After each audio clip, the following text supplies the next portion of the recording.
Good morning, everyone. This is Mr. Lyndon, your geography teacher. How are you doing? Good? Excellent. Today is a great day because today we will be having a very exciting topic and very simple as well. I am confident that no one would actually miss this one. Not this particular lesson. But you need to stay focused so that you will get it. So, right now, I need you to remove anything that may distract you from learning it. All I need is your undivided attention. That's all. Now, are you ready? If you are, I bet you are, so let's begin. Today, we are very lucky because we will be exploring a theory called plate tectonics.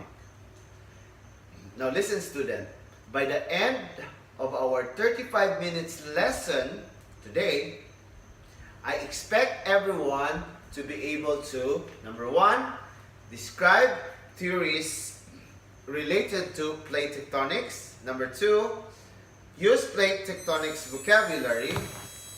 And number three, demonstrate understanding of concepts related to plate tectonic in demonstration and application. To start with, let's ask some very fundamental, even some obvious question that you probably already knew. And here we go. This is the question. Have you ever asked yourself what are the forces and processes that change the surface of the earth? If you are, then you are in the right place. And you are not alone, by the way. Those are the questions we will try to answer today because we believe that those type of questions are very important to our human existence. Do you know that the surface of the earth, where the ocean and continent sit, is called the crust? Okay. The crust is really like a jigsaw puzzle. Well, it is. And I bet you would like to know more. You do? Good. The earth we see is like a globe, which I have it here, by the way. This is a model of the earth we call home. A globe is like a round-like ball and full of lands we call continents. Okay? And water as well we call oceans. But beneath all this continent and ocean, there's a hidden jigsaw puzzle that looks exactly like this. Okay? And we will discuss this further later on. So I've said before we go farther, let's see what's inside the earth. Which in fact this globe cannot show us. Okay?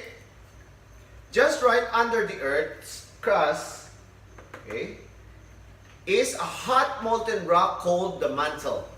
And even right under the mantle, okay, is the inner part of the earth where it is most hot is called the core. So I have a drawing here. And do you know that the core also have two or even divided into two layers, which is the inner core.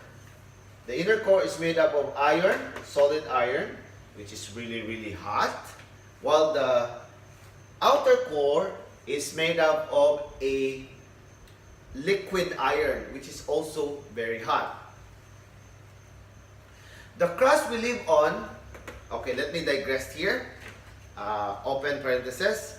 Now, because according to some of the data collected by geologists and scientists, most people now believe that from the core to the mantle is like a boiling soup. Okay? And because of that enormous heat coming from the center of the earth that drives the earth's crust to actually move, this phenomenon that makes the crust move as it floats on top of the earth, or top of the mantle, is, they coined it, convection. So let's wrap it up. Let's wrap it up what we learned so far. The earth core is very hot, right?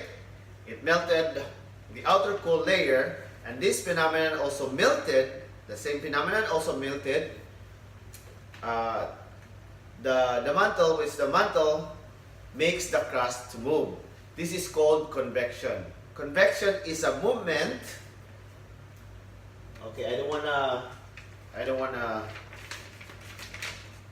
make a mistake here. So I'm quoting from a Webster dictionary. Convection is a movement caused within a fluid by the tendency of hotter and therefore less dense material to rise up, and colder, denser material to sink under the influence of gravity, which consequently results in transfer of heat. So what basically Webster is saying here is that convection is actually creating circular motion. Once this rock becomes so hot, it will go up, right?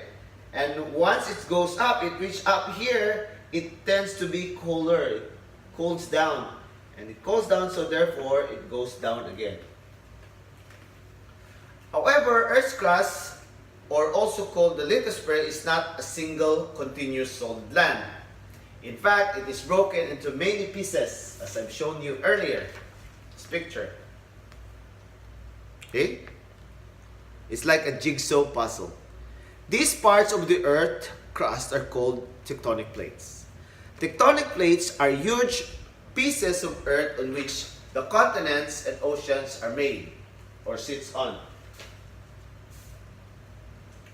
Earth's crust, like broken puzzles, are called tectonic plates. These plates keep floating but not on water.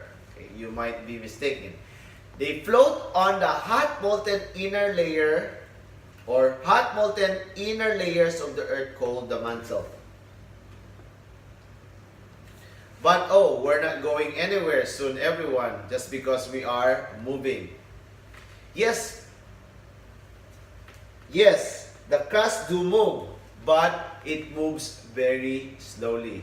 Their speed is way slower than the growth of your fingernails. Right? About 10 centimeters per year. Sorry. But even though tectonic plates move very slowly, this slow movement creates the world as we know it. It can also or sometimes cause a lot of havoc and problems. In fact, the whole landscape around us right now is a result of the movement of tectonic plates. While most of it are good, but sometimes this movement can cause earthquakes, volcanoes. It also creates mountains and trenches. Now let us explore the mechanics that really makes studying geography really interesting. Let me explain in detail land features such as mountain formation and such events like earthquakes. This happened due to the continuous movement of the tectonic plates. As these plates keep moving around the Earth's surface, they shape our world. Now, there are three kinds or ways these plates move at their plate boundaries. And as tectonic plates move, they collide with each other. As I have said before, they can collide in three ways. Remember? Three ways. I need you to remember that. Remember that. And also, there are no chronological order in which each of these phenomena may occur. So, what are those three plates again? Okay, what are those three plates? I want you to separate this in your mind because later we will go back to it and discuss it in details. So there are, here we go. Those are divergent plate boundaries. Put it here first. Convergent plate boundaries. Put it here. And then transform plate boundaries, put it on top of your head. What is divergent plate boundary? Okay, divergent plate boundaries, that's two plate boundary. Okay, two plate boundaries moving apart from each other. Let me see, look at my hands. They move apart from each other. When that happens, the mantle under the crust would actually form new crust. And when the plate boundaries move apart from each other, either this is happening under the ocean or just at the continent, the mantle would replenish that gap between the moving plate boundaries. So, a new crust was added here at the gap. And let me quote from the dictionary again.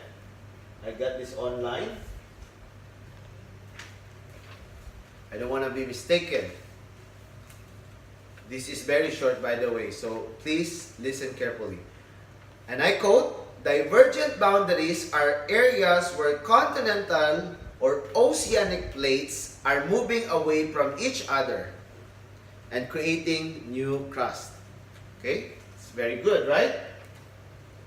Now, I have a few pictures here that I want you to show. I want you to see, so that everything will be really clear for you. See this? These are two plates. And as they move apart from each other, this mantle here would actually replenish that gap there. Good. Okay?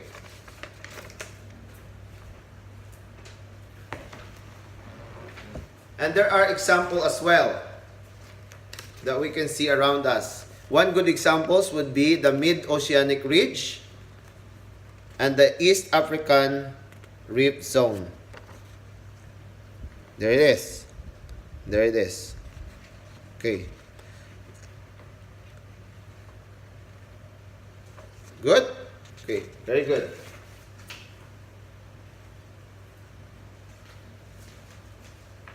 Now,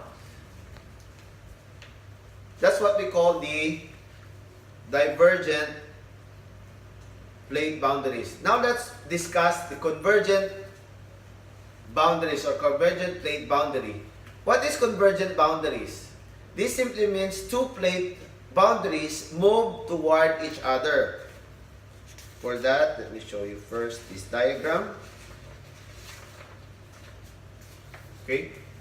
Noticeably, there are some events that may happen as a result of converging plate boundaries. Either one plate boundary may be forced, as you can see here.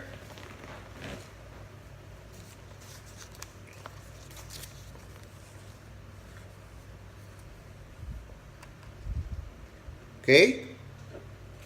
Either one plate boundary may be forced downward. This is called subduction.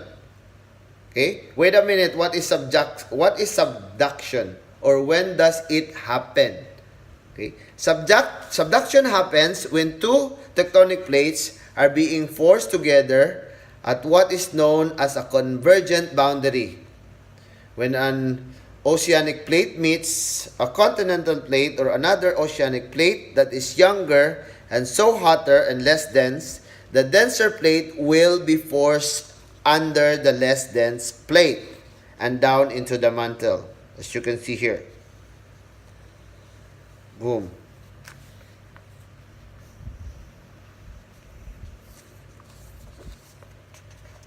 Good? The sinking usually causes a deep trench to form in the adjacent floor and the ocean trenches. A good example is the Mariana Trench, which is here in the Philippines or in the Pacific Ocean. The longest chain of subducting plate boundaries is that which rims the Pacific Ocean.